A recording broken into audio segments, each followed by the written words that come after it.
You are now listening to the Vitalize Podcast.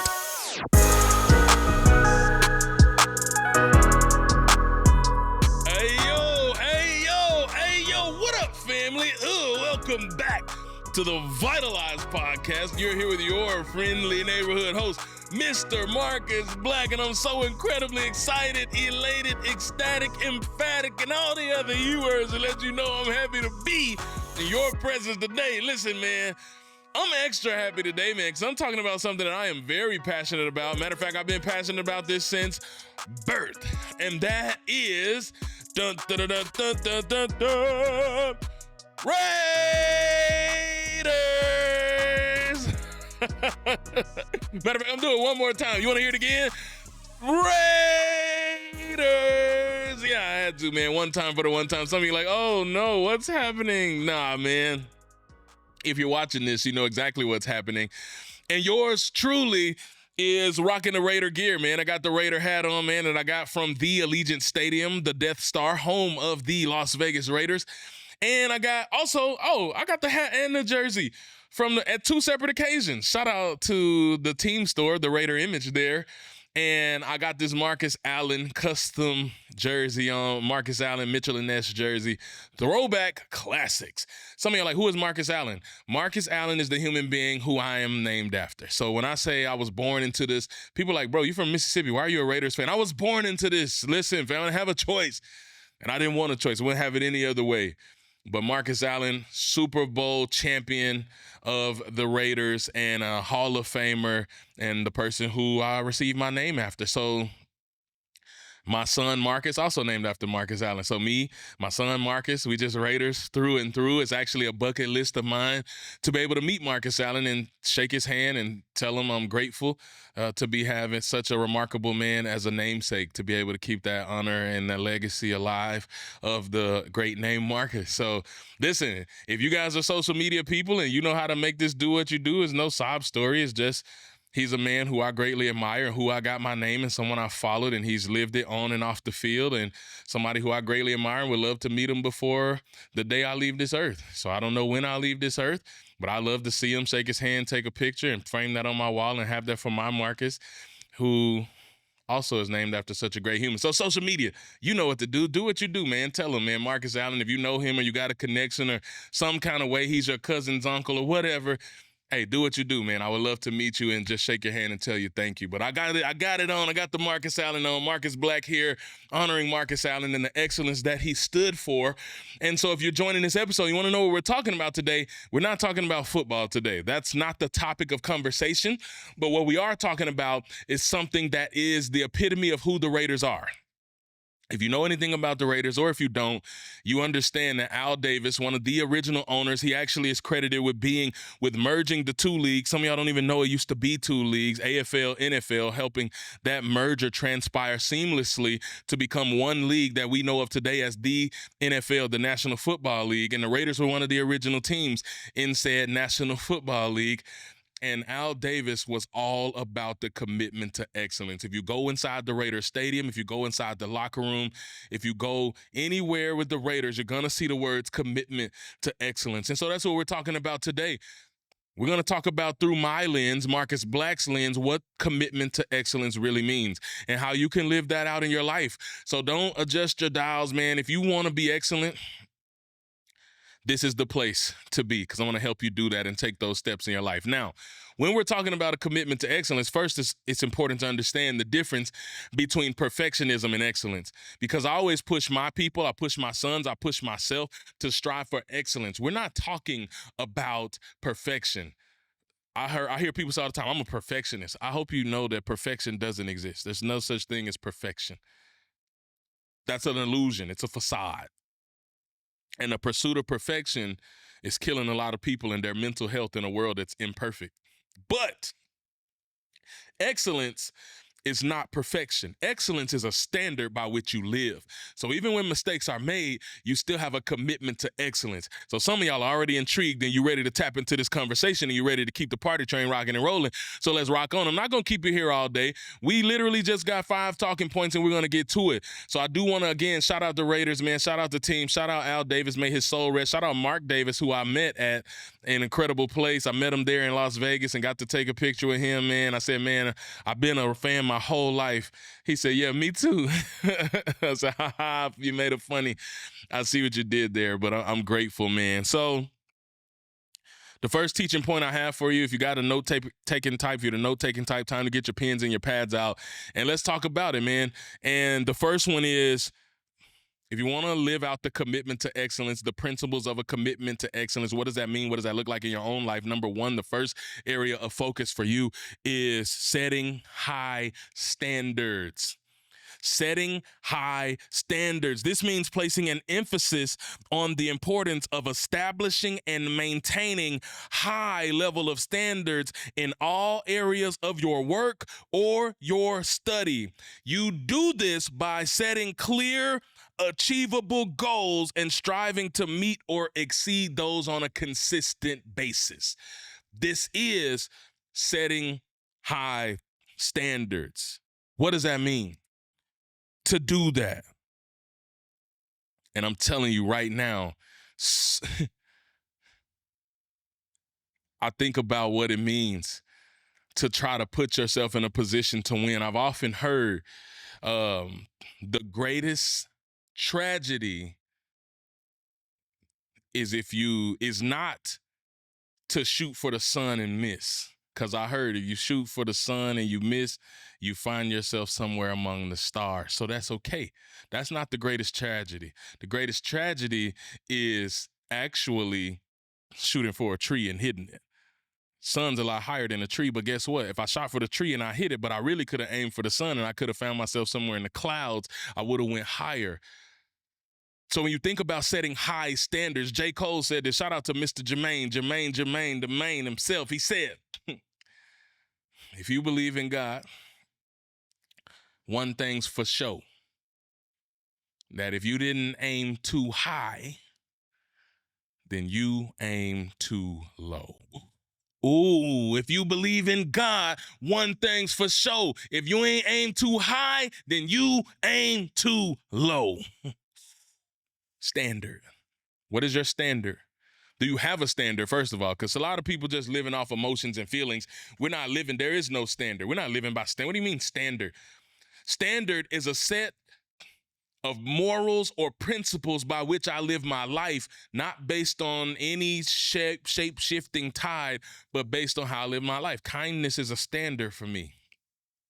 Compassion is a standard for me. So if someone mistreats me, I'm have an eye for an eye, because the standard for me is kindness. So you spit on me, I wipe it off. I say, I hope you have a nice day. Some of y'all think I'm a fool for that, but it's a standard by which I live my life. Guess what? You get what you give.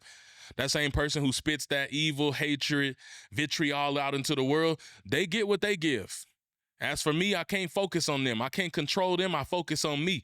I'm going to focus on giving love, sowing seeds of love and hope and encouragement. And I get a lot of that back in return, because it is a standard by which I live. Standards. Okay, where my health nuts at? Man, I'm moving my body every day. Not because I feel like moving my body every day. I'm working on that one right now. That's an emphasis in my life right now. But it's not about how I feel. How I feel is how I got out of shape to begin with, focusing on that. The standard is it's non-negotiable to move my body this amount of times, and you set that goal high. It's better for me to set that goal for 6 times a week and hit it 4 than to set it for 2 times a week and make it. So yeah, I set my goal for 2 times a week and I check it off, but I set it for 6 and I went 4. I doubled the production by aiming for a higher standard. Do you feel me? One thing's for sure. If you ain't aim too high, then you aim too low. And there's a lot of people who are setting themselves up really for failure in the grand scheme by aiming way too low. Not just aiming a little bit too low, but aiming way too low. And in aiming too low, you put yourself in a position where you're achieving the goals, but you don't feel like you're getting anywhere. It's not moving the needle. It's not advancing. Then you can't be excellent if you're not willing to push yourself a little past where you thought you could. You're not going to live out a lifestyle, a commitment to excellence if you aren't willing to try and to push and to expand and to stretch, because growth comes from stretching, by putting yourself in positions where you need to grow. You got to set a high standard for yourself. So that's it. That's a challenge. That's not rocket science. It's just, okay, I'm going to aim a little higher next time. It's like when I was lifting weights and I was maxing out. For the longest time, I was just squatting about 450, 450, 450, 450, 450. It just felt hard. But 450 was lightweight, boy. That was nothing. Remember the first time I did 500? Oh, man. Remember the first time I did 550? I'm like, bro, you tripping. I remember the first time I did 600, and I remember the first time I did 650. Some of y'all are like, what? Boy, how much weight did you squat? A lot. But my point is, if I never set the standard higher, I would have stayed at that 450 was easy, but it felt hard, but it was really easy. I had so much more left in me, but I was scared to try it. Stretch yourself. Set high goals. And you will be surprised how far you'll find yourself going. Commitment to excellence. We're running through 5 principles of living out a lifestyle of a commitment to excellence. Number 1 is setting high standards. Number 2, focus on continuous improvement. That is a focus on continuous improvement. Listen, encourage yourself to have a mindset of lifelong learning and self-improvement. This could involve seeking feedback, reflecting on performance, and actively pursuing opportunities for professional and personal development. Learning, having a mindset, a lifelong mindset of learning. Guess what? I've often heard it said that leaders are lifelong learners. That means you're learning to the day that you die. You're always learning. You're always adjusting. You're always adapting. You're learning. You are a leader. That is what leaders do. So it is a focus on continuous improvement. Guess what? We're talking excellence, not perfection. Remember, perfection says, I got to get it perfect. We know as leaders that perfection is a myth, but that doesn't mean we're going to be complacent. We're going to be content, but not complacent. Content means I am proud of the achievements and accomplishments I have, but I'm not settling for where I am because I know there's more in store for me. That is where we're headed. But the complacent mind says, whatever, it's as good as it's going to get, and I ain't worried about it. I'm never going to try to push myself again. We're not talking about complacency. No, continuous improvement. Man, my boys, real life, my boys came home. We transitioned them to a whole new school district halfway across the country, one of the toughest school districts in the nation. They struggled a little bit. There was a transition period. They weren't doing so hot. Said, Daddy, this is hard. We want to go back. All we did was play every day over there. They want us to do homework every day. We ain't had but one homework assignment in a whole year. They want homework every day. This school is hard. I said, yeah, Bubby, but you got it. My boys get their first report cards. They both come home. One gets honor roll. One gets 1 point away from honor roll. The one who gets honor roll is doing backflips. He's happy. The one who gets 1 point from honor roll, he's sad because his brother got honor roll and he did not pull them both aside and said, look at me. I'm very proud of you. Remember contentment. I'm proud of you. It's not easy to move across the country, start a new school, a tougher school, and to show up and to get honor roll and this close to honor roll. Not easy. But look at me and hear me clear. You're not honor roll students. You're not an honor roll student.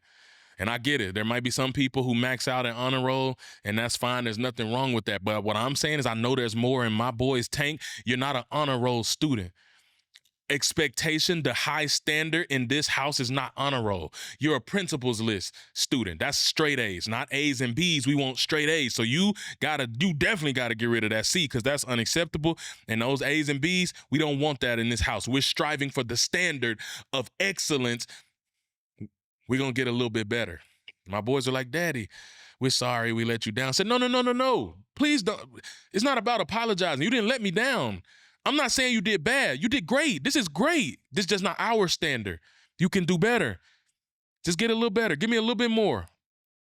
Reread your test one more time before you turn it in. Make sure it's right. Slow down a little bit on your homework assignments. Just make sure you get it in. You know what my boys did? There's 3 segments of a semester. The first one, they each came home. One had honor roll, one was a point away from honor roll. The second session, my boys came home, both had principals list. Both had principals list, straight A's. Daddy, we did it. Oh my goodness, we did it. I said, y'all worked really hard. You proved me right. The standard in this house is principals list. Y'all did it. Shout out to y'all. Now, we ain't gonna get complacent because we did it, because there's always room for improvement. So that 91 can be a 95. It can get a little better.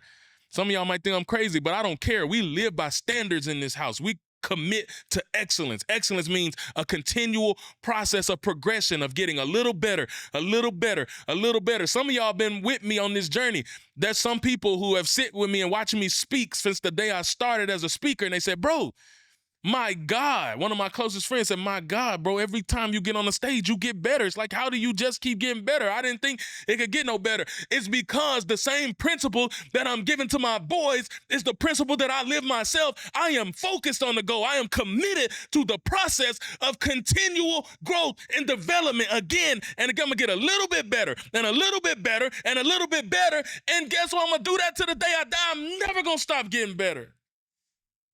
So I told my boys, I need y'all to run it back. If y'all run it back, I'm going to do something so special for y'all. Y'all can't even fathom how great it's going to be. They said, Daddy, we're not sure if we can. No, I know you can, because we live by a standard. Commitment to excellence. You know what my boys did? They ran it back. They came home doing cartwheels and backflips. They both had principals list again. Now, what if I had to just settle for the honor roll? They would have just settled for the honor roll. And there's nothing wrong with that. That's great. They would have still got celebrated by their school. But we celebrate a higher standard, and we understand that even though you made honor roll, you could get a little bit better, and they both got better. In the last semester, they both got better again. They took the A's from a low A to an A+. Come on, somebody. I know you feel me. What area of your life do you need to focus on continual growth and improvement? You just let good enough be good enough. Good enough ain't good enough, fam. Lean in. You live in a cutthroat world, dog eat dog. Your business ain't gonna grow if you don't be willing to get in there with the dogs and say, I'm here. You're not gonna flourish and thrive if you're not willing to get in there and get better. I know you got it good, but somebody else is gonna come with better, and you don't ever wanna put yourself where you are replaceable, so you gotta keep being excellent, keep thriving, keep growing, and keep committing to excellence. Number 3, we cooking. Number 3 is accountability and responsibility. Shout out to the abilities. Accountability and responsibility. Individuals need to take ownership of their own actions and the outcomes. This means being accountable, not only for your successes, but also for your failures. And you use each of those as a learning experience. We live in a world where personal accountability and responsibility is out the window. Nobody wants to be the person that messed up. Nobody wants to be the person that had a setback. Nobody wants to be the person that admits that I'm wrong. As if every human being on the planet ain't been wrong at some point in time. You're going to be wrong. It's a fact of life. It's okay. I had a situation, I'm sure one of my clients wouldn't mind me saying this, where I promised one of my clients something and then life happened. Life hit a whirlwind. There's a couple of things that happened. Some things out of my control happened, but what was in my control was the communication. The communication wasn't there. Client came to me and said, hey, do you mind if I have an honest moment of reflection with you? I said, holla at your boy. You know you could talk to me. Client says, I don't really feel valued in this moment because you said you was going to do this and you didn't do what you said. That made my stomach turn. Crazy thing is, I had done something great, made a sacrifice for said client, but they didn't know it. They didn't know I made that sacrifice. You know why they didn't know it? It wasn't their fault. They didn't know it. It's my fault because I didn't communicate that I had made said sacrifice. So you know what my response was? I can't believe you would say this. You know everything I've done for you. You know everything I've given you. You know I've nope, none of that. Nope. And that's what a lot of people do. Taking personal responsibility and accountability in that moment, say, hey, you know what? You right. And I got no excuses. I own it. I made a mistake. I sincerely apologize to you. This is where I went wrong. This is actually what I did. I actually wound up doing XYZ, but I didn't tell you that. And I can't expect you to know that. So that's my fault. I dropped the ball. I own it, and it won't happen again. You forgive me. Personal accountability, responsibility. Why we want to point the finger at everybody else? Well, they did this, or they said that. They set me up. Oh my goodness. Why are you talking about them and they? They didn't give you this, and they didn't provide you this, and they didn't, and they didn't, and they didn't. Man, what did you do? How did you not show up? Well, if they stop bringing donuts to the office for free every day, then maybe I lose a pound. Okay, so I guess they forced them down your throat. Personal accountability, responsibility. Well, I'm so tired, if they would just always pointing the finger. It's always somebody else's fault. Uh-oh. Yeah, I'm stepping on toes today. I don't care either. It's always somebody else's fault. They did this. They did me wrong, man. They pushed me while I was down. What did you do? They dug this big hole and I fell in it and I hurt my knee and I scraped my shin and I'm hurt because I fell in this hole that they dug for me. Okay. Did you see that hole before you walked up and see? I mean, it's a massive crater in the ground. We all see it. You saw that hole, right, before you walked into it, but you was curious and nosy, and then you went and fell in it, so you intentionally, so you could have a pity party so somebody will feel sorry for you, so that you can take the easy way out as a scapegoat. Uh-oh, I'm just telling the truth today. Nah, fam, I don't want to hear that. How about next time, if you know that those people mean you no good, don't even take yourself over there where they are. Figure out how you can separate yourself expeditiously and go a different way. How about that? How about we do that? How does that sound? Yeah, that's what I was thinking. It's not always somebody else's fault. Sometimes it is other people's fault, but there's still your role. What could you have done differently? What can you do differently next time? And even if you did everything you should have done, what can you learn to make sure you don't put yourself in that position again? That's personal responsibility. It's my fault. Leaders have those conversations. Yeah, I messed up. I did that. Yep, I lesson learned. I won't be in that position again. Trust me, your boy done had to learn that lesson time and time and time again. But it ain't gonna happen again. No, no, no, no. Take personal accountability and responsibility to make your dreams a reality, to live out a commitment to excellence. We're getting ready. We got 2 more principles and we get ready to get y'all out of here, man. Number 4 is passion and engagement. If you're going to live out a principle of a commitment to excellence, passion and engagement, what does that look like? It means you must foster a culture of enthusiasm and engagement in your work. So when individuals are passionate about what they do, they're more likely to invest effort and creativity, leading to higher quality outcomes. What? Woo-hoo-hoo-hoo. That means you can't tell me that you come to me, I got something that I want you to hear that's going to change your entire life. If you told me that in that tone of voice, I'm like, do you even believe what you're saying? I watch some people's content, and they say they're content creators, and they're saying, man, the greatest advice I ever learned was to just kind of show up for yourself. And I'm like, you don't sound like you believe you, and you think I'm going to believe you? I had a human being tell me, shout out to you. You know who you are. Shout out to Tamara, man. Coach Barbara, man. Tamara is one of the most incredible speakers on planet Earth. She's one of the greatest coaches, literally doing big things all over the globe. I'm not exaggerating. She is all over the globe, and she's doing it and doing it and doing it well. And she told me one time as feedback after a presentation of mine, she said, excuse me, sir. She said, I swear to you, I don't care if I didn't understand or hear half of what you said. Like, I'm going to just follow you, and you just impacted me just because of the way you said it. She said 50% of you having the impact that you have is just the way you say what you say. It ain't even just what you said, it's how you say what you said. I feel that energy, and it makes me want to move. I feel like I want to run through a wall. I got this energy pent up, and I want to do something. That's called enthusiasm. A commitment to excellence means finding what you're passionate about and engaging with people enthusiastically about it. Nobody's gonna buy some product from you if you just halfway, you just want to sell something and people can smell that a mile away. If you're just trying to smell something, you ain't even tried the product. You're just trying to pull the wool over somebody's eyes to make a quick buck. People aren't stupid.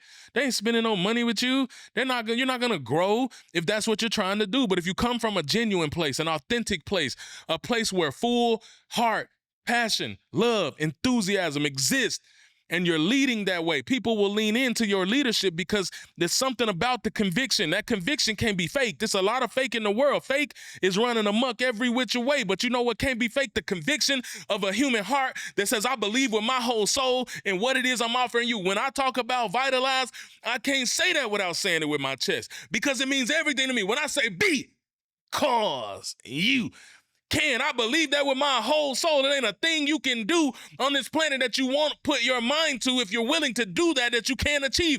You can achieve it all. I know that. That's why I say it the way that I say it. And you follow me because of the way that I say it. Do you feel me? So lean into your passion. Where's your enthusiasm? Where's your engagement around the subject matter at hand? Because that conviction will also, just like connection, lead to conversions. And you will live out a life of a commitment to excellence. Last and final one, focus on collaboration.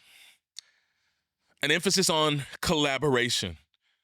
Working together collaboratively with others will help you achieve excellence. This involves sharing your knowledge, supporting other creators and individuals, and collectively striving for high performance, which elevates overall results.